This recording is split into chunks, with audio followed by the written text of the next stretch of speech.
बिस्मिल्लाहिर्रहमानिर्रहीम। अस्सलाम वालेकुम। आज हम चैप्टर नंबर 16 का टॉपिक करेंगे एक्सोस्केलेटन। तो सबसे पहले हमने पहले भी देखा था कि स्केलेटन की 3 टाइप्स हैं, जिसमें से हम एक टाइप पहले पढ़ चुके हैं, hydrostatic skeleton. This is the second type of skeleton, that is exoskeleton. तो लॉन्ग क्वेश्चन आएगा, आगे जाके मैं बताऊंगा कि कैसे आएगा ये लॉन्ग क्वेश्चन। तो एक्सोस्केलेटन जो है वो हार्ड आउटर कवरिंग होती है। एक्सो मीन आउटसाइड, स्केलेटन यानी ये स्केलेटन जो है वो आउटसाइड द बॉडी यानी आउटर कवरिंग है, हार्ड आउटर कवरिंग है। और इसमें जो मसल्स होते हैं वो इस एक्सोस्केलेटन के अंदर वाली जो साइड है इंटरनली जो है ना इसके साथ अटैच होते हैं। तो स्केलेटन आउटसाइड होगा, बाहर होगा, और अंदर वाली साइड पे मसल्स अटैच होंगे। ये इनर्ट है। इनर्ट का मतलब है अनएबल टू मूव या मूव वेरी स्लोली। तो जिन एनिमल्स में एक्सोस्केलेटन होगा या तो वो अनएबल टू मूव होंगे या फिर वो मूव करेंगे तो बहुत ही स्लोली जो है ना वो मूव करेंगे, ठीक है। या फिर आप एक्सोस्केलेटन का जो है ना वो मेजर रोल जो है ना वो नहीं है मूवमेंट में। आगे जाके हम देखेंगे कि कैसे इसका रोल है मूवमेंट में। नॉन लिविंग है, नॉन लिविंग होता है। और बनता कैसे है? एक्टोडर्म से। एक्टोडर्म जो है वो आउटर एम्ब्रियोनिक लेयर होती है। एम्ब्रियो 2 तरह के एम्ब्रियो हैं एनिमल्स के अंदर, एक वो एम्ब्रियो हैं जिनमें 2 लेयर्स बनती हैं, एक्टोडर्म और एंडोडर्म, और एक वो है जिनमें 3 लेयर्स बनती हैं, एक्टोडर्म, मीजोडर्म और एंडोडर्म। तो एक्सोस्केलेटन जो है वो एक्टोडर्म है। तो ये सबसे आउटर कवरिंग है, तो डेफिनेटली ये किससे बनेगा? आउटर एम्ब्रियोनिक लेयर से बनेगा। तो ये एमसीक्यू के लिए याद रखिएगा कि एक्सोस्केलेटन इज सक्रीटेड बाय एक्टोडर्म। तो एक्सोस्केलेटन हार्ड आउटर कवरिंग है और इसके अंदर वाली साइड पे इंटरनली मसल्स अटैच होते हैं। इनर्ट है। एक्सोस्केलेटन कितना ज़्यादा हेल्प आउट नहीं करता मूवमेंट में। नॉन लिविंग है ये, और इसको एक्टोडर्म जो है ना वो इससे बनाता है। अगर हम इसका स्ट्रक्चर देखें तो इसके एक्सोस्केलेटन में मेनली 2 लेयर्स होती हैं। एक सबसे बाहर वाली लेयर है, आउटर मोस्ट लेयर, जिसको एपीक्यूटिकल कहते हैं, और एक इनर लेयर है जो कि अंदर वाली लेयर है जिसको प्रोक्यूटिकल कहते हैं। तो there are 2 layers in the structure of exoskeleton. One is epicuticle जो कि आउटर लेयर है, और प्रोक्यूटिकल जो कि इनर लेयर है। तो इन दोनों में क्या डिफरेंस है शॉर्ट भी में भी आता है। तो ये एक्सोस्केलेटन का एक जनरल स्ट्रक्चर है पूरे का। ये पूरा जो है यहाँ से इसकी 2 लेयर्स नजर आ रही हैं। ये जो आपको रेड कलर में नजर आ रही है लेयर, ये इसकी एपीक्यूटिकल है, आउटर मोस्ट लेयर है, ये सबसे बाहर वाली लेयर है। और ये वैक्सी लिपोप्रोटीन की बनी हुई होती है, यानी इसमें लिपिड होते हैं, और लिपिड जो है वो वैक्स होता है। क्यूटिकल वैक्स इस लिपिड की क्लास है और उसकी एग्जांपल है क्यूटिकल। और प्रोटीन भी होती हैं इसमें, तो वैक्सी लिपोप्रोटीन का ये बना हुआ होता है। इसका रोल क्या है? एक तो ये इनपरमिएबल टू वाटर है, यानी इसमें से वाटर जो है ना वो पास नहीं होता। और दूसरा ये बैरियर का काम करता है, रुकावट डालता है फॉर द माइक्रो ऑर्गेनिज्म। और माइक्रो ऑर्गेनिजम्स के लिए ये बैरियर का काम करता है, स्पेशली इन इंसेक्ट्स। इंसेक्ट्स में जो एक्सोस्केलेटन है, एक्सोस्केलेटन जो है वो इंसेक्ट्स में जो होता है उसमें ये बैरियर का काम भी करता है माइक्रो ऑर्गेनिज्म के लिए। तो ये सबसे पहली लेयर है एपीक्यूटिकल, दिस वन इज एपीक्यूटिकल, और वैक्सी लिपोप्रोटीन की बनी हुई है। ये वैक्स है, इसमें वैक्स जो है वो वाटर प्रूफ होता है, वाटर को गुजरने नहीं देता। लिपिड भी है इसमें, प्रोटीन भी है। आउटर मोस्ट लेयर है, इम्परमिएबल टू वाटर है, water can't pass through it, और माइक्रो ऑर्गेनिज्म के लिए बैरियर का काम करता है इन द जो एक्सोस्केलेटन ऑफ इंसेक्ट्स जो है वो उसमें। दूसरी जो इसमें लेयर है वो प्रोक्यूटिकल है। Procuticle is further divided into 2 layers. ये जो ऊपर वाली लेयर है दैट इज एक्सोक्यूटिकल, ये कलर्ड होती है, और नीचे वाली जो लेयर है वो एंडोक्यूटिकल। तो प्रोक्यूटिकल एपीक्यूटिकल के बिल्कुल नीचे है, इनर लेयर है। और बल्क ऑफ द एक्सोस्केलेटन, यानी ज्यादातर जो एक्सोस्केलेटन है वो इस प्रोक्यूटिकल पे मुश्तमिल होता है। आप डायग्राम में भी देख सकते हो कि प्रोक्यूटिकल का जो साइज है वो एपीक्यूटिकल के साइज से बड़ा है। तो बल्क यानी लार्ज जो एरिया है या लार्ज जो स्ट्रक्चर, जो एक्सोस्केलेटन का जो स्ट्रक्चर है वो लार्जली यानी ज्यादातर किस पे मुश्तमिल है? प्रोक्यूटिकल पे। प्रोक्यूटिकल की कंपोजिशन क्या है? ये काइटिन का बना होता है। काइटिन एक टफ लेदरी यानी हार्ड पॉलीसेकेराइड है।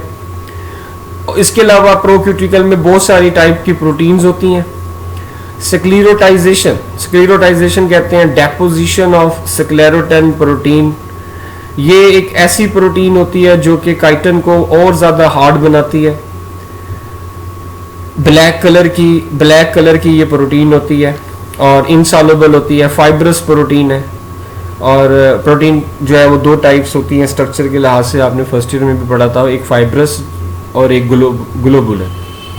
तो ये फाइब्रस है, स्क्लेरोटिन इनसॉल्युबल होती है वाटर में। उसके अलावा ये ब्लैक कलर की प्रोटीन है और इसका काम ये है कि ये काइटिन को और ज़्यादा हार्ड बनाती है। और सम टाइम कुछ एनिमल ऐसे हैं जिनके एक्सोस्केलेटन में कैल्शियम कार्बोनेट जो है ना वो भी इम्प्रेग्नेटेड होता है, यानी फिलअप होता है, भरा हुआ होता है। तो प्रोक्यूटिकल जो है it is further divided into exocuticle, इसकी प्रोक्यूटिकल की बाहर वाली लेयर है, और ये प्रोक्यूटिकल की जो अंदर वाली लेयर है वो एंडोक्यूटिकल। ये एपिक्यूटिकल के नीचे होती है, इनर लेयर है। और ज्यादातर जो एक्सोस्केलेटन जो मुश्तमिल है वो प्रोक्यूटिकल पे मुश्तमिल होता है। कंपोजिशन अगर हम इसकी देखें तो काइटिन है इसमें जो कि टफ लेदरी पॉलीसेकेराइड है। सेवरल काइंड्स ऑफ प्रोटीन्स हैं इसमें। स्क्लेरोटाइजेशन यानी इसके अंदर और इस प्रोक्यूटिकल में और फर्दर स्क्लेरोटिन प्रोटीन मौजूद होती हैं, और ये जो स्क्लेरोटिन प्रोटीन है ये काइटिन को और मज़ीद हार्ड करती हैं। उसके अलावा बाज़ एनिमल के एक्सोस्केलेटन ऐसे हैं जिसमें कैल्शियम कार्बोनेट जो है वो इम्प्रेग्नेटेड है, यानी फिलअप है। तो स्क्लेरोटिन के नाम से ही पता चल रहा है, स्क्लेरो का वर्ड निकला है। स्क्लेरो का मतलब होता है टू मेक हार्ड, स्केलेटन से वर्ड निकला है स्क्लेरो का, टू मेक हार्ड, हार्ड बनाना। टिन मतलब काइटिन, यानी ये काइटिन को हार्ड बनाता है। एक्सोस्केलेटन के नीचे ये जो आपको सेल की जो लेयर नजर आ रही है, this layer is known as hypodermis, और ये इसके अंदर ग्लैंड्स होते हैं जिनका हम आगे जाके फंक्शन देखेंगे कि इन ग्लैंड्स का क्या फंक्शन है। हाइपोडर्मल ग्लैंड्स कहलाते हैं। तो ये इसकी कंपोजिशन है एपिक्यूटिकल, और एक लेयर है जो बाहर वाली लेयर है, आउटर मोस्ट लेयर है, और एपिक्यूटिकल के नीचे ये प्रोक्यूटिकल है। एपिक्यूटिकल जो है वो उसकी कंपोजिशन वैक्सी लिपोप्रोटीन है ये, जबकि प्रोक्यूटिकल की वैक्सीन जो इसकी जो कंपोजिशन है उसमें काइटिन है, बहुत सारी टाइप की इसमें प्रोटीन्स हैं। उसके अलावा स्क्लेरोटाइजेशन यानी स्क्लेरोटिन प्रोटीन है, और बाज सम टाइम कैल्शियम कार्बोनेट भी होता है। रोल इसमें तीसरा जो आप डिफरेंस लिखेंगे वो इसका रोल है कि ये इम्परमिएबल है वाटर के लिए, और माइक्रो ऑर्गेनिजम्स के लिए ये बैरियर का काम करता है। और प्रोक्यूटिकल का जो रोल है वो आप लिखेंगे कि ये ज़्यादातर जो एक्सोस्केलेटन जो है उसको बनाने में प्रोक्यूटिकल का रोल है, इन्वॉल्वमेंट है। और सेकंड जो है ना ये एक्सोस्केलेटन जो हार्ड होता है वो भी प्रोक्यूटिकल की वजह से हार्ड होता है। तो ये कंपोजिशन है। Now we move towards some examples of exoskeleton. तो वो एग्जांपल्स जो हैं उसमें पहली एग्जांपल है मोलस्का। शॉर्ट क्वेश्चन आएगा कि describe the exoskeleton in Mollusca. तो मोलस्का में एक्सोस्केलेटन की जो सिंपलेस्ट जो एग्जांपल है वो शेल है जो कि मोलस्का में मौजूद है। मोलस्का में एक्सोस्केलेटन जो होता है वो in the form of shell होता है, और शेल एक सिंपलेस्ट एक्सोस्केलेटन है। तो बाज कुछ मोलस्का ऐसे हैं एनिमल्स जो जिनमें एक पीस होता है एक्सोस्केलेटन का, और कुछ ऐसे हैं जिनमें 2 पीसेस होते हैं। जैसे स्नेल में ये मोलस्का की एग्जांपल है, और इसका जो शेल है वो एक ही पीस का बना हुआ है। और मैरीन समंदर में जो बाइवेल्विया होते हैं, मैरीन बाइवेल्विया मोलस्का, ये भी मोलस्का से ताल्लुक़ रखते हैं। इनका जो शेल होता है इसमें 2 पीसेस होते हैं। तो स्नेल और मैरीन बाइवेल्विया जो ये एक्वेटिक मोलस्क हैं, पानी में रहने वाले जो मोलस्क हैं, उनमें उनका जो शेल होता है वो कैल्शियम कार्बोनेट का बना हुआ होता है। उसमें कैल्शियम कार्बोनेट की क्रिस्टल्स होती हैं, यानी कैल्शियम कार्बोनेट सॉलिड फॉर्म में मौजूद होता है। जो लैंड के ऊपर स्नेल हैं, जो पानी में नहीं है, लैंड के ऊपर जो स्नेल होते हैं उनमें जो शेल होता है उनमें कोई भी हार्ड मिनरल्स नहीं होते, यानी कि कैल्शियम कार्बोनेट उनमें नहीं होता। इसलिए इनका जो शेल है वो वेट में हल्का होता है, क्योंकि ये लैंड के ऊपर होते हैं, तो लैंड के ऊपर इन्होंने मूव करना होता है। तो इसलिए इनकी मूवमेंट में आसानी हो, इजी हो इनकी मूवमेंट, इसलिए इनका जो शेल है वो लाइट वेट होता है। और वो लाइट वेट इसलिए होता है क्योंकि इनके शेल में हार्ड मिनरल्स नहीं होते। लेकिन जो वाटर में जो मौजूद है मोलस्क, उनका जो शेल है वो हैवी होगा because of the presence of calcium carbonate जो कि हार्ड मिनरल है। तो मोलस्का का जो शेल है वो ग्रो करता है। जो एनिमल ग्रो करता है साथ साथ मोलस्का का शेल भी ग्रो करता है, और उसके शेल के ऊपर जो है वो रिंग्स बनते जाते हैं जिनको हम ग्रोथ रिंग्स कहते हैं। आप देख भी सकते हो इस डायग्राम में कि ये शेल है और शेल जो है वो ग्रो किया है एज एनिमल ग्रो, जब एनिमल ग्रो करता है, जिसकी वजह से इस शेल में जो है ना वो क्या बन गई हैं, ग्रोथ रिंग्स बन गई हैं एक्सटर्नली। और ये जो आपको नज़र आ रही हैं ये इसकी रिंग्स हैं। तो शेल ग्रो करता है जब एनिमल्स जो है ना वो ग्रो करते हैं, और इस ग्रोथ की वजह से जो है ना वो ग्रोथ रिंग्स बनते जाते हैं शेल के ऊपर।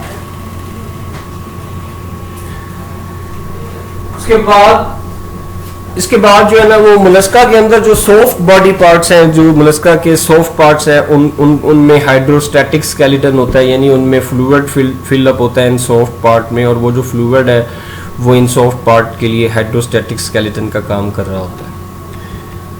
तो ये पहली एग्जांपल है एक्सोस्केलेटन की, मोलस्का। एक्सोस्केलेटन की जो सबसे सिंपलेस्ट एग्जांपल है वो शेल है। मोलस्का में शेल होता है, ये एक्सोस्केलेटन की फॉर्म है शेल। और कुछ मोलस्का ऐसे हैं जिनमें शेल एक ही पीस पे मुश्तमिल होता है और कुछ में 2 पीसेस होते हैं। 1 पीस की एग्जांपल है स्नेल, और 2 पीसेस की एग्जांपल है मैरीन बाइवेल्विया। जो पानी में रहने वाले मोलस्क हैं, एक्वेटिक मोलस्क हैं, उनके शेल में कैल्शियम कार्बोनेट जो कि हार्ड मिनरल है उसकी क्रिस्टल्स होती हैं। और जो लैंड के ऊपर है, जो खुश्की के ऊपर जो स्नेल है, उनका जो शेल है उसमें कोई हार्ड मिनरल्स नहीं है, तो इसलिए उनका वेट भी लाइट होता है ताकि मूवमेंट में आसानी हो सके। शेल ग्रो करता है जब एनिमल भी ग्रो करता है, साथ साथ शेल भी ग्रो कर रहा होता है, जिसकी वजह से शेल के ऊपर ग्रोथ रिंग्स बनती जाती हैं। These are the growth rings.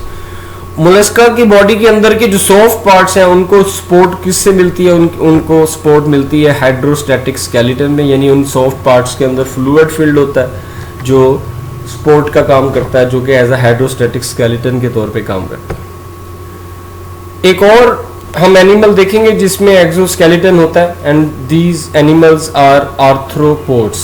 तो ये लॉन्ग क्वेश्चन में भी आएगा कि discuss the exoskeleton in arthropods. तो आर्थ्रोपोड में जो एक्सोस्केलेटन होता है वो कॉम्प्लेक्स होता है। एडेप्टेशंस ऐसी चेंजेस होती हैं जो एनिमल अपने स्ट्रक्चर में, अपने फंक्शन में लेके आता है ताकि वो एनवायरनमेंट में बेटर सरवाइव कर सके। तो आर्थ्रोपोड्स ने भी अपने एक्सोस्केलेटन में एडेप्टेशंस लेके आए हैं with the passage of time. तो इम्पोर्टेंट शॉर्ट क्वेश्चन है, और 4 एडेप्टेशंस आप इसमें हैं वो हम देखेंगे। तो एक एडेप्टेशन ये है जो आर्थ्रोपोड अपने एक्सोस्केलेटन में लेके आए हैं कि इनका जो एक्सोस्केलेटन है वो अंदर की तरफ इन्वेजिनेट है, यानी अंदर की तरफ मुड़ा हुआ है। ये देख सकते हो कि ये एक आर्थ्रोपोड है, और ये उसका रेड कलर में जो आपको नजर आ रहा है ये इसका सारा एक्सोस्केलेटन है। और ये जो इसका एक्सोस्केलेटन है वो अंदर की तरफ इन्वेजिनेट हो रहा है, अंदर की तरफ जो है ना वो फोल्ड हो रहा है, मुड़ा हुआ है। तो एक्सोस्केलेटन जो है वो इन्वेजिनेट होके फर्म यानी मजबूत, स्ट्रॉन्ग रिजिस बनाता है और बार्स बनाता है। ये ऊपर वाली जो आपको ये जो स्ट्रेट नजर आ रहा है, दिस इज बार कहते हैं एक स्ट्रेट पीस को, एक स्ट्रेट सीधा पीस। तो ये ऊपर जो है ये जो है दिस इज अ बार। और ये जो आपको अंदर की तरफ ये जो इन्वेजिनेशन इसकी जो फर्दर नजर आ रही है ये रिजिस कहलाती है। रिजिस कहते हैं रेज पार्ट को, जो ये अपराइट, ये देखो ये रेज है पार्ट, इसका अंदर से रेज हुआ है ये पार्ट, इधर से भी ऐसे, तो ये रिजिस कहलाता है। इनका काम क्या है, इन रिजिज और बार्स का, ये मसल अटैचमेंट इनका काम है। आप देख सकते हो कि ये इन रिजिज के साथ और इन बार्स के साथ इस आर्थ्रोपोड के मसल्स जो है ना वो अटैच है। तो ये इनकी पहली अडेप्टेशन है कि इन्होंने अपने एक्सोस्केलेटन की इन्वेजिनेशन बनाई है, यानी एक्सोस्केलेटन को अंदर की तरफ फोल्ड किया है, टर्न किया है, जिससे स्ट्रॉन्ग इनकी रिजिज बनी है। ये अंदर वाली साइड पे ये रिजिज हैं और ये जो बाहर है ये बार्स हैं फॉर मसल अटैचमेंट। मैंने जैसे पहले आपको बोला कि एक्सोस्केलेटन को इतना हेल्प नहीं करता है मूवमेंट में, तो फिर भी आर्थ्रोपोड्स जो है वो तेजी से मूव करते हैं। तो उसकी रीजन क्या है कि इन्होंने आर्थ्रोपोड्स ने क्या बना लिए हैं, ज्वाइंट्स बना लिए। और ज्वाइंट्स जो है ना वो जहाँ पे ज्वाइंट्स मौजूद हैं वहाँ एक्सोस्केलेटन थिन है, सॉफ्ट है और फ्लेक्सिबल है। जिस जगह पे ज्वाइंट्स मौजूद हैं वहाँ एक्सोस्केलेटन जो है वो थिन है, हार्ड नहीं है, सॉफ्ट है और फ्लेक्सिबल है, ताकि ज्वाइंट्स इजीली मूव कर सकें, ताकि आर्थ्रोपोड की जो बॉडी है वो भी इजीली मूव कर सके। तो ये जो जगह आपको नजर आ रही है दिस साइड, ये वो जगह है जहाँ पे ये आपस में ये जो मिल रहे हैं एक्सोस्केलेटन की ये जो बार्स हैं। तो फ्रॉम हेयर ये वाली जो जगह होगी इसकी, यहाँ पे जो एक्सोस्केलेटन होगा वो सॉफ्ट होगा, थिन होगा और फ्लेक्सिबल होगा। जैसे यहाँ पे भी ऐसे कि इस जगह पे थिन होगा एक्सोस्केलेटन, सॉफ्ट होगा, इसी तरीके से फ्लेक्सिबल होगा। तो ताकि ज्वाइंट्स जो है ना वो इजीली क्या कर सकें, मूव कर सकें, ताकि आर्थ्रोपोड की जो बॉडी है वो इजीली मूव कर सके। तो आर्थ्रोपोड्स ने ज्वाइंट्स बनाए हैं और जिस जगह पे ज्वाइंट्स हैं आर्थ्रोपोड के अंदर बॉडी में या बाहर बॉडी में जो ज्वाइंट्स जिस जगह पे हैं वहाँ एक्सोस्केलेटन थिन है, सॉफ्ट है और फ्लेक्सिबल है। ज्वाइंट्स उसको कहते हैं जहाँ टू बोन्स मीट, ऐसी जगह जहाँ दो बोन्स आपस में मिल रही होती हैं उस जगह को ज्वाइंट्स कहते हैं। तो ये इसमें ये एक्सोस्केलेटन जहाँ मिल रहा है आपस में वहाँ ज्वाइंट बन रहे हैं और उस जगह पे एक्सोस्केलेटन थिन है, सॉफ्ट है, फ्लेक्सिबल है, ताकि ज्वाइंट्स इजीली मूव कर सकें। उसके अलावा इसका जो एक्सोस्केलेटन है उसके थ्रू गैसेस एक्सचेंज हो सकती है, ऑक्सीजन अंदर आती है बॉडी में, कार्बन डाइऑक्साइड बाहर जाती है। तो ये भी एक अडेप्टेशन है। लास्ट इसकी जो अडेप्टेशन है, तो इसके जो एक्सोस्केलेटन है उसके अंदर सेंसरी रिसेप्टर्स हैं। इन सेंसरी रिसेप्टर्स को सेंसीला कहते हैं। सेंसीला वर्ड सेंसरी से निकला है। सेंसरी रिसेप्टर्स का क्या काम होता है कि एनवायरनमेंट में जो चेंजेस हैं उनको डिटेक्ट करना, या फिर बॉडी के इर्द गिर्द का जो एनवायरनमेंट है उसको डिटेक्ट करना कि वो कैसा है, कोई वहाँ पे फूड है या नहीं है, या वहाँ एनवायरनमेंट कैसा है उसको डिटेक्ट करना, ये सेंसरी रिसेप्टर्स का काम है। तो ये जो एक्सोस्केलेटन है इनके अंदर सेंसरी रिसेप्टर्स मौजूद हैं, सेंसीला जिनको हम कहते हैं, इन द फॉर्म ऑफ ब्रिस्टल्स की फॉर्म में ये सेंसरी रिसेप्टर्स होते हैं। ब्रिस्टल एक शॉर्ट स्टिफ कहते हैं हार्ड को, हेयर होता है। लेंजेस हैं इसमें, जैसे इनकी कंपाउंड आई है उनमें लेंजेस हैं, तो वो भी ये जो ब्रिस्टल हैं, ये लेंजेस हैं, ये भी कौन बना रहा है, ये एक्सोस्केलेटन के थ्रू ही बन रहे हैं। ये डायग्राम में आप देख सकते हो कि ये बीच में ये एक्सोस्केलेटन है रेड में, और ये बीच में से ये एक जो है ना इसके बाहर एक्सटीरियर सरफेस पे ये एक ब्रिस्टल निकल रहा है जो कि एक शॉर्ट है, उसके अलावा हार्ड है और हेयर की तरह का है। ये ब्रिस्टल कहलाता है और ये ब्रिस्टल क्या है, सेंसीला है, जो कि सेंसरी रिसेप्टर का काम करता है। तो ये इसमें 4 इसकी अडेप्टेशन है। पहली अडेप्टेशन है कि अंदर की तरफ जो है ना एक्सोस्केलेटन की इन्वेजिनेशन अंदर की तरफ जो है ना वो मुड़ा होता है, टर्न करता है इसका जो एक्सोस्केलेटन है, ताकि जिसकी वजह से रिजिस बनते हैं, स्ट्रॉन्ग रिजिस बनती हैं और स्ट्रॉन्ग जो है ना वो बार्स बनते हैं मसल अटैचमेंट के लिए। उसके अलावा आर्थ्रोपोड्स ने जॉइंट्स बनाए हैं, तो जिस जगह पे जॉइंट है वहाँ एक्सोस्केलेटन थिन होता है, सॉफ्ट होता है, फ्लेक्सिबल होता है, ताकि जॉइंट्स इजीली मूव कर सके। एक्सोस्केलेटन जो है उसके ज़रिए गैसेस एक्सचेंज भी हो सकती है। और उसके अलावा जो एक्सोस्केलेटन है वो क्या बनाता है, वो सेंसरी रिसेप्टर्स बनाता है जो कि एनवायरनमेंट को डिटेक्ट करता है। सेंसीला कहते हैं जिसको, और जो है ना ये सेंसरी ऑर्गन भी कहते हैं, सेंसरी रिसेप्टर भी कहते हैं, सेंसीला भी कहते हैं। और ये कौन सी फॉर्म में होता है? ब्रिस्टल्स की फॉर्म में ये सेंसीला होते हैं, रिसेप्टर होते हैं और लेंसेज। तो ये 4 अडेप्टेशन है, very very important short question. Now we see कि what are the benefit, what are the functions of the exoskeleton, exoskeleton का रोल क्या है, फंक्शन क्या है, बेनिफिट क्या है, ये एक शॉर्ट क्वेश्चन ये भी आता है। तो एक्सोस्केलेटन एनिमल्स की प्रोटेक्शन करता है, उससे एनिमीज से बचाता है, उसके अलावा रफ एनवायरनमेंट से भी बचाता है। उसके अलावा एक्सोस्केलेटन जो है वो ड्राई नहीं होने देता, ड्राइंग से बचाता है। Drawing means deficiency of water, water की जो डेफिशिएंसी है उससे बचाता है एनिमल्स को, क्योंकि एक्सोस्केलेटन जो है वो इम्परमिएबल है, वाटर को बाहर जाने नहीं देता। एज आपने अभी पढ़ा है आगे पहले कि एपिक्यूटिकल जो है वो होती है एक्सोस्केलेटन में, जो कि वाटर को बाहर जाने से रोकती है। तो ये इसके बेनिफिट हैं कि ये एनिमल्स को प्रोटेक्ट कर रहा है, एनिमल्स को बचा रहा है एनिमी से, रफ एनवायरनमेंट से और ड्राई होने से, यानी कि वाटर की डेफिशिएंसी से। डिसएडवांटेज, ये दोनों एक साथ आएंगे कि एडवांटेजेस लिखें और डिसएडवांटेज बताएं। तो एक इसका मेजर डिसएडवांटेज ये है कि एनिमल जिन जिन में एक्सोस्केलेटन है वो एनिमल जो हैं वो लार्जर ग्रो नहीं कर सकते। जैसे आर्थ्रोपोड है, अगर आप आर्थ्रोपोड्स को देखें तो उनका साइज आपको स्मॉल नज़र आता है जितने भी आर्थ्रोपोड है। उसकी वजह ये है कि जिन जिन में एक्सोस्केलेटन है वो एनिमल जो है ना वो ज़्यादा लार्ज साइज में ग्रो नहीं कर सकते, क्योंकि एक्सोस्केलेटन नॉन लिविंग होता है, एक्सोस्केलेटन ग्रो नहीं करता मोस्टली। तो इसलिए ऐसे एनिमल जिनमें एक्सोस्केलेटन होगा उनका जो साइज है वो स्मॉल रहेगा या होगा। Ecdysis and moulting, important short question भी है और लॉन्ग क्वेश्चन भी है। एडेसिस या फिर मोल्टिंग।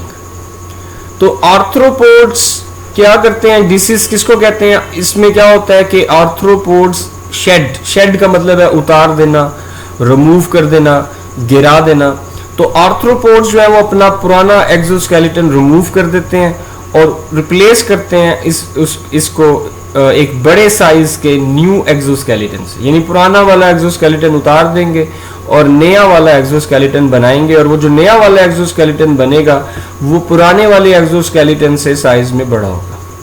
तो ये प्रोसेस जो है ना वो रिपीट करते हैं आर्थ्रोपोड अनटिल के उनका फाइनल साइज जब तक अचीव नहीं हो जाता, जब तक आर्थ्रोपोड का जो फाइनल साइज है जब तक वो अचीव नहीं हो सकता, उस हद तक जब तक आर्थ्रोपोड ग्रो नहीं कर पाते तब तक ये प्रोसेस जो है ना वो चलता रहेगा। मैं दोबारा बोल रहा हूँ कि हर आर्थ्रोपोड का एक साइज है, तो जब तक वो अपना फाइनल साइज अचीव नहीं कर लेता, ये जो प्रोसेस है एडेसिस का ये रिपीट होता रहेगा, जिसमें वो अपना पुराना एक्सोस्केलेटन रिमूव करेंगे और उस पुराने एक्सोस्केलेटन की जगह एक नया एक्सोस्केलेटन बनाएंगे जो पहले वाले के मुकाबले में साइज में बड़ा होगा। तो इसकी 4 स्टेजेस होती हैं एडेसिस की, और इन स्टेजेस को कंट्रोल करता है आर्थ्रोपोड का नर्वस सिस्टम और एक हार्मोन है जिसका नाम है एक्डिसोन। तो ये वो हार्मोन है जो रोल प्ले करता है। एमसीक्यू में याद रखिएगा, एक्डिसोन और नर्वस सिस्टम ये दो ऐसे चीज़ें हैं जो कि इस प्रोसेस को, एडेसिस को और मोल्टिंग को कंट्रोल कर रहा है आर्थ्रोपोड में। तो एडेसिस जो है इसमें क्या होता है कि आर्थ्रोपोड अपना पुराना एक्सोस्केलेटन उतार देंगे, रिमूव कर देंगे और उसकी जगह एक नया एक्सोस्केलेटन बनाएंगे जो कि पहले वाले के मुकाबले में साइज में क्या होगा, बड़ा होगा। ठीक है, और ये प्रोसेस तब तक चलता रहेगा, बार बार रिपीट होगा ये प्रोसेस, और तब तक चलता रहेगा जब तक आर्थ्रोपोड अपना फाइनल साइज अटेन ना कर ले। 4 स्टेजेस हैं जिनको कंट्रोल करता है नर्वस सिस्टम और हार्मोन जिसका नाम है एक्डिसोन। बारी बारी हम इन स्टेजेस को देखेंगे सेपरेटली। सबसे पहले स्टेज 1 है, इसमें क्या होता है कि जो हाइपोडर्मल ग्लैंड्स हैं, दीज आर हाइपोडर्मल ग्लैंड्स, जो हाइपोडर्मस में मौजूद हैं ये ग्लैंड्स, ये हाइपोडर्मल ग्लैंड्स एंजाइम्स सिक्रीट करेंगे। वो एंजाइम्स तोड़ देंगे जो ओल्ड एंडोक्यूटिकल है। एंडोक्यूटिकल जो है वो अंदर वाली लेयर है प्रोक्यूटिकल की, हम पहले देख चुके हैं। तो एंजाइम जो है ना ये इस ओल्ड एंडोक्यूटिकल को तोड़ेंगे और इसके टूटने की वजह से हाइपोडर्मस जो है ना वो एक्सोस्केलेटन, ये दोनों एक दूसरे से अलग हो जाएंगे, सेपरेट हो जाएंगे। जैसे आप डायग्राम में देख सकते हो कि ये हाइपोडर्मल ग्लैंड्स हैं ये हाइपोडर्मस है, ये एंडोक्यूटिकल है, ये एक्सोक्यूटिकल है, इनको एक साथ प्रोक्यूटिकल कहते हैं। और ये सबसे ऊपर वाली लेयर, सबसे बाहर वाली लेयर है एपिक्यूटिकल। तो हाइपोडर्मल ग्लैंड एंजाइम रिलीज करेंगे और ये जो ओल्ड एंडोक्यूटिकल है ये डाइजेस्ट हो जाएगी, ब्रेक हो जाएगी, as you can see in this diagram. इस तरह हाइपोडर्मस और एक्सोस्केलेटन एक दूसरे से सेपरेट होना शुरू हो जाएंगे। तो ये पहली जो है ना वो स्टेज है। सेकंड स्टेज में क्या होगा कि न्यू प्रोक्यूटिकल और एपिक्यूटिकल बनेगी। तो यू कैन सी देयर के जिस जगह पे ये डाइजेशन मजीद हो गई है और उसकी जगह पे नया एक्सोस्केलेटन जो है ना वो बनना शुरू हो गया है, न्यू प्रोक्यूटिकल बनना शुरू हो गई है और न्यू एपिक्यूटिकल बन रही है। स्टेज 3 में जो ओल्ड एक्सोस्केलेटन है उसमें ये पोर्स बन जाएंगे, उसमें टूट फूट हो जाएगी और वो टूट जाएगा, स्प्लिट हो जाएगा, ब्रेक हो जाएगा, टूट जाएगा और बॉडी से अलग हो जाएगा। और स्टेज 4 में क्या होगा कि ये जो नया एक्सोस्केलेटन जो बना है इसको हार्ड बनाया जाएगा, इसका साइज इंक्रीज किया जाएगा। साइज कैसे इंक्रीज होता है, इसमें वाटर फिलअप होता है। और दूसरा इसको हार्ड बनाया जाएगा, कैल्शियम कार्बोनेट की डेपोजिशन होगी, कैल्शियम कार्बोनेट इसमें अकामुलेट किया जाएगा और इससे ये एक्सोस्केलेटन जो है ना वो क्या हो जाएगा, वो हार्ड हो जाएगा। तो इस हार्डनिंग प्रोसेस के दौरान आर्थ्रोपोड जो है वो वेलनरेबल यानी इजीली उनको नुकसान पहुंच सकता है आर्थ्रोपोड को उनके प्रीडेटर्स से। तो इसलिए इस प्रोसेस के दौरान आर्थ्रोपोड जो है ना वो वो छुपे रहते हैं, वो सामने नहीं आते। तो ये 4 स्टेजेस हैं, ठीक है। Very very important short and long question मैं दोबारा बोल रहा हूँ, उसके बाद फिर हम आगे लास्ट टॉपिक पे चलेंगे कि एब्डिसिस और मोल्टिंग क्या है। इसमें आर्थ्रोपोड अपना ओल्ड एक्सोस्केलेटन रिमूव करते हैं और उसकी जगह एक नया एक्सोस्केलेटन बनाते हैं जो कि साइज में बड़ा होता है। 4 स्टेजेस हैं इसकी। इस पूरे प्रोसेस को नर्वस सिस्टम, आर्थ्रोपोड का नर्वस सिस्टम और हार्मोन जिसका नाम एक्डिसोन है वो इसको कंट्रोल करते हैं। स्टेज नंबर 1 में क्या होता है कि जो हाइपोडर्मल ग्लैंड है वो एंजाइम रिलीज करेंगे और वो एंजाइम इस ओल्ड एंडोक्यूटिकल को डाइजेस्ट कर देंगे। इस तरह ओल्ड एक्सोस्केलेटन और हाइपोडर्मस एक दूसरे से अलग हो जाएंगे। स्टेज नंबर 2 में क्या होगा कि ओल्ड एक्सोस्केलेटन की जगह नया एक्सोस्केलेटन बनना शुरू हो जाएगा, न्यू प्रोक्यूटिकल और न्यू एपिक्यूटिकल जो है ना वो बनना शुरू हो जाएगा। उसके बाद ओल्ड एक्सोस्केलेटन में पोर्स बन जाएंगे, इसमें जैसे कि you can see in this diagram pores बन गए हैं, ये टूट रहा है, ब्रेक हो गया और ये अलग हो जाएगा। और जो नया एक्सोस्केलेटन होगा उसको फिर हार्ड बनाया जाएगा, उसको और ज्यादा फर्म स्ट्रॉन्ग बनाया जाएगा with the deposition of calcium carbonate. तो इस प्रोसेस के दौरान आर्थ्रोपोड जो है वो वीक होते हैं, कमजोर होते हैं, उनको आसानी के साथ नुकसान पहुंचा सकते हैं। उनके जो प्रीडेटर्स हैं, उनको खाने वाले जो हैं, उनके जो एनिमीज हैं, उनके जो प्रीडेटर हैं, उनको नुकसान पहुंचा सकते हैं। इसलिए आर्थ्रोपोड इस प्रोसेस के दौरान क्या रहते हैं, छुपे रहते हैं।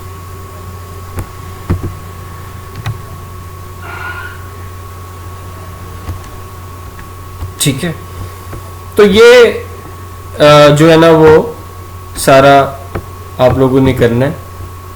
इसमें एक्सोस्केलेटन पे नोट लिखना है। अगर वो पूछता है कि एक्सोस्केलेटन क्या है और एक्सोस्केलेटन जो है वो उस पे नोट लिखें और आर्थ्रोपोड में इसको डिस्कस करें, तो सबसे पहले आपने आर्थ्रोपोड एक्सोस्केलेटन का ये सारा स्ट्रक्चर बताना है कि कैसे एक्सोस्केलेटन का क्या स्ट्रक्चर है, और उसके बाद आपने मुलस्क वाला ये स्किप कर देना है, ये नहीं लिखना। फिर आपने डायरेक्टली यहाँ से लिखना शुरू करना है। अगर लॉन्ग क्वेश्चन आता है कि write a note on exoskeleton and discuss exoskeleton in जो है ना वो आर्थ्रोपोड्स, तो फिर जो है ना वो आपको ये सारा जो है ना वो करना पड़ेगा। लास्ट हम देखते हैं फंक्शंस के, क्या फंक्शन है स्केलेटल सिस्टम के। ये भी शॉर्ट में भी आ सकता है, लॉन्ग में भी आ सकता है। तो डिफरेंट फंक्शंस हम देखेंगे इसमें। पहला जो फंक्शन है वो है सपोर्ट एंड शेप। तो स्केलेटल सिस्टम में बोन्स होती हैं और बोन्स जो हैं वो बॉडी के जो सॉफ्ट टिश्यूज हैं उनको सपोर्ट देती हैं।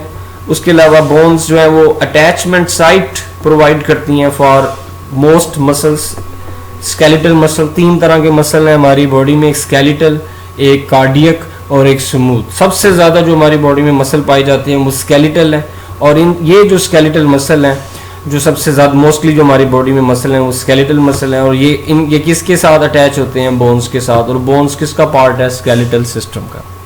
उसके अलावा बोन्स बॉडी को शेप भी देती हैं। तो ये पहला इसका रोल है स्केलेटल सिस्टम का या बोन्स का। प्रोटेक्शन, तो बोन्स या स्केलेटल सिस्टम जो है वो जो हमारे जो इंपॉर्टेंट इंटरनल जो ऑर्गन है उनको प्रोटेक्शन देते हैं। जैसे ब्रेन को प्रोटेक्शन देती है जो बोन, वो स्कल कहलाती है, क्रेनियम कहलाती है। स्पाइनल कॉर्ड को जो बोन्स जो है ना वो प्रोटेक्ट करती हैं, वो वर्टिब्रल कॉलम है। हार्ट को जो बोन प्रोटेक्ट कर रही है वो स्टर्नम कहलाती है। लंग्स को जो प्रोटेक्शन देती है वो रिब्स होती हैं। थर्ड फंक्शन है मूवमेंट, तो स्केलेटल मसल्स अटैच होते हैं बोन्स के साथ, और बोन्स जो है ना वो फिर आगे बॉडी को क्या करती हैं? मूव करवाती हैं।